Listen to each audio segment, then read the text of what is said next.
Morning எழுந்து mobile எடுத்து பார்த்தா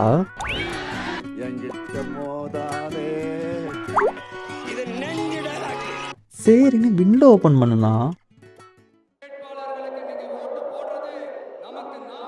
இந்த நாய்ஸ்லாம் கேட்டுட்டு இருக்கும்போது சரி எங்கள் அண்ணன் ஏதோ ஆர்டர் பண்ணியிருப்பாங்கன்னு ஓப்பன் பண்ணி பார்த்தா இதுலேயும் நாய்ஸா புதுசாக இருக்கே, சரி கொஞ்சம் சாப்பிட்டு பார்ப்போன்னு ஸ்டார்ட் பண்ணது. ஃபோன் ஸ்க்ரோல் பண்ணிட்டு இருந்த நேரத்தில் ஐயோ எல்லாத்தையும் நானே சாப்பிட்டேனே, சரி அவன் வரக்குள்ள ஒன்று ஆர்டர் பண்ணி வச்சிடலான்னு செப்டோவில் பார்த்தா அதில் இல்லை, பிளிங்கிட்ல பார்த்தா அதுலேயும் இல்லை. சரி அவன் எதில் வாங்கினா? ஓ ஸ்விக்கி இன்ஸ்டாமார்ட்லையா?